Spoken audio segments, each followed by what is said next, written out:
alhamdulillahi rabbil alamin arrahmanir rahim maliki yawmiddin la ilaha illa huwa yaf'alu ma yurid thumma salatu wassalamu ala as'adin nabiyina wa ashrafil mursalin sayyidina muhammadin wa ala alihi wa ashabi wa man iqtafa asrahum wastanna bi sunnatihi ila yawmiddin.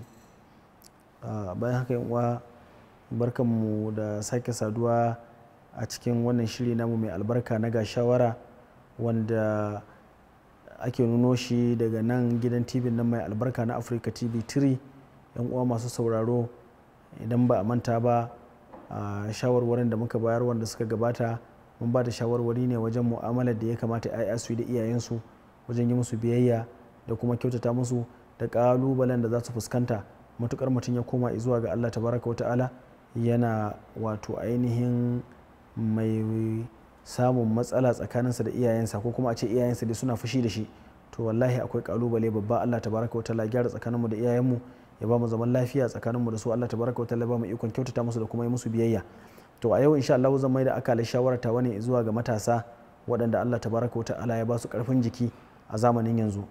Allah tabaraka wa ta'ala ya halitta, ya kuma raba halittar nan kashi uku, kamar yadda Allah tabaraka wa ta'ala ya ce Allahu allazi khalaqakum min da'fin summa ja'ala min ba'di da'fin quwwa summa ja'ala min ba'di quwwatin da'fan wa shayba.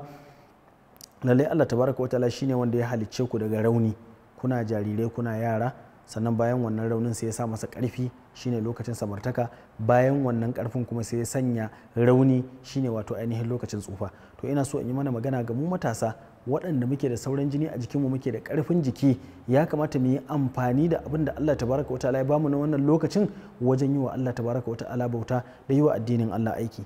Ya ƴan uwana matasa, idan muka lura za mu ga cewa wannan shawara ce gare mu gabaki ɗaya. Lalle duk wani matashi ya kamata ya saurari waɗannan maganganun da idon basira. Manzon Allah sallallahu alaihi wa alihi wa sallam yake cewa la tazalu qadama ibn adama min indi rabbih hatta yus'alu an khamsin. Babu wani dan adam da kafarsa za ta gushe daga gaban Allah tabaraka wa ta'ala hatta yus'alu an khamsin, sai an tambaye shi abubuwa guda biyar. To daga cikin abubuwan da za a tambaye ka, za a tambaye ka wa an shababihi fi ma ablahu, rayuwar da Allah tabaraka wa ta'ala ya baka na samartaka, a ina ka kaita, a ina ka ajiye ta, wani aiki kai wa Allah tabaraka wa ta'ala a lokacin da kake cikin karfinka. Zaka ga mutum malam ƙato makashin kura wanda zai iya yin wato ainihin kama kura ya danne ta, ya murkushe ta, ya kai ta lahira, amma zaka same shi yana cikin wasu ayyuka waɗanda ba su ne waɗanda Allah yake nema a wajensa ba, ga kuma ayyukan da Allah tabaraka wa ta'ala yake nema a wajensa amma bai samu ba. To zaka samu cewa galiban tunani a wajen matasa yanzu abubuwa ne kamar guda uku. Zaka samu rayuwar wayewa sun ɗauke ta ita ce rayuwar mutanen yamma, ɗaya kenan. Wasu su ɗauke ta a matsayin rayuwar wato ainihin duniyar shaye-shaye, wasu kuma su ɗauke ta a matsayin rayuwa ce ta duniyar zinace-zinace. Allahu akbar, a ce wai mutum kai da kanka Allah tabaraka wa ta'ala ya baka hankali, ya baka kwakwalwa, sannan kuma ka ɗauki wannan kwakwalwar ka kai ta inda babu hankali a ciki. Allah tabaraka wa ta'ala ya bayyana mana a cikin littafinsa mai tsarki, yake mana bayani cewa Allah tabaraka wa ta'ala ya halicci wutan jahannama saboda wasu mutane ne. Allah tabaraka wa ta'ala yake cewa walaqad zara'na li jahannama kaseeran minal jinni wal ins. Haƙiƙa mun tanaji wasu mutane daga cikin aljanu da mutane wa wutar jahannama, don ita ma jahannama ta samu rabonta. Allah tabaraka wa ta'ala ya bayyana mana, kaman ka tambayi Allah ka ce su waye waɗannan mutanen, yace lahum qulubun la yafqahuna biha wa lahum a'yunun la yubsiruna biha wa lahum azanun la yasma'una biha. Allah yace ulaika kal an'ami bal hum adall ulaika humul ghafilun. Allah tabaraka wa ta'ala ya ce waɗannan mutanen su ne waɗanda Allah tabaraka wa ta'ala ba su zuciya amma ba sa tunatuwa da su. Don haka matasa, ku zo mu tunatu, ku zo mu yi wa kanmu faɗa, ku zo mu taru mu wato ainihin nema wa kaunan mu mafita, saboda mu ne target ɗin shedan a cikin kowace al'umma. Babu inda shedan yake neman target ɗinsa inda zai kawo cikas a cikin al'umma, ya kawo mata matsala, shine ya yi ƙoƙarin amfani da lalata rayuwar matasa. Duk wani mutumin da ya kawo yake so ya kawo barna a cikin al'umma, to kokari yake kama zukatan matasa, saboda da su ne al'umma take ci gaba, da su al'umma take ci baya. Idan aka lalata matasa, an lalata al'umma. Idan aka karfafa matasa, an karfafa al'umma. A kowane lokaci zaka ga hatta a rayuwar turawa zaka ji dai mutane suna fitowa ana cewa a bawa matasa shugabanci, a bawa kaza, a bawa kaza. Duk wannan ba wani abu ne, saboda sanin muhimmancin su matasan ne, saboda sanin muhimmancin matasan ne. Da haka Allah tabaraka wa ta'ala ya ce lahum qulubun la yafqahuna biha. Zaka mutane suna da zukata amma ba sa amfani, ba sa tunani da su. walahum a'yunun la yubsiruna biha, kuma ga idanuwa Allah ya basu amma ba sa ganin ayoyin Allah su karanta su fahimci addinin Allah.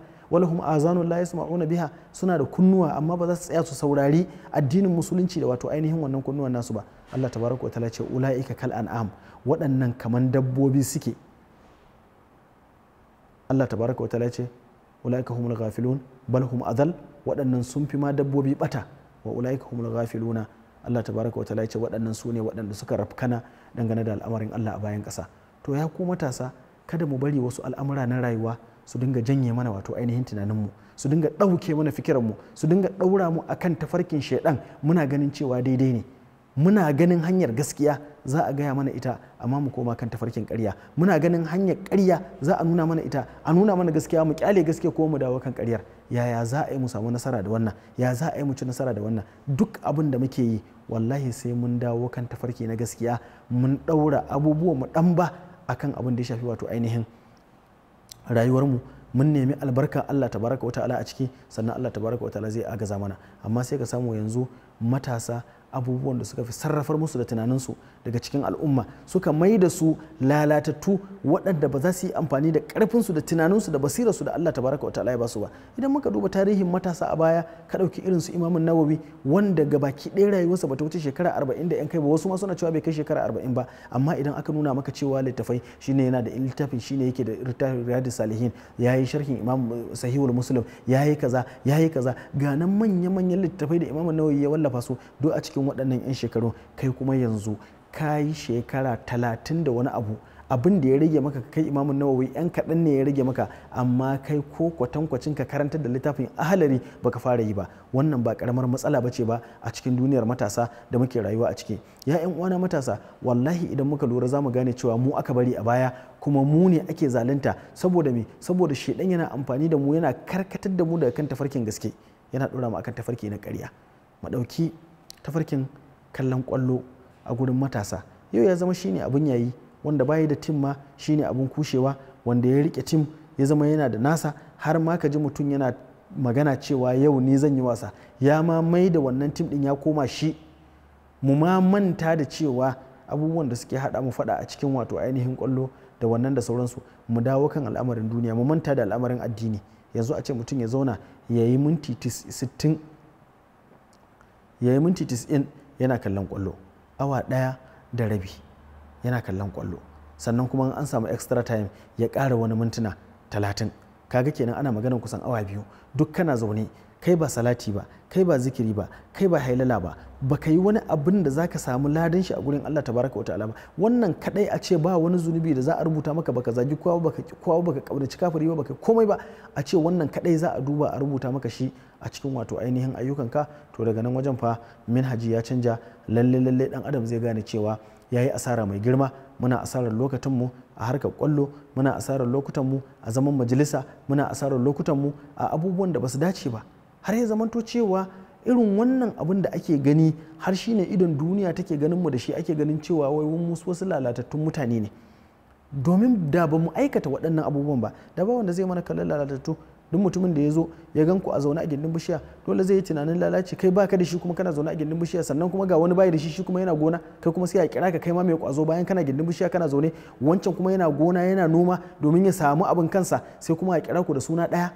Shi a kira shi mai kwazo, kai ma a kira ka mai kwazo. An taɓa samun mai kwazo a gindin bishiya a inuwa kuma kana bukata.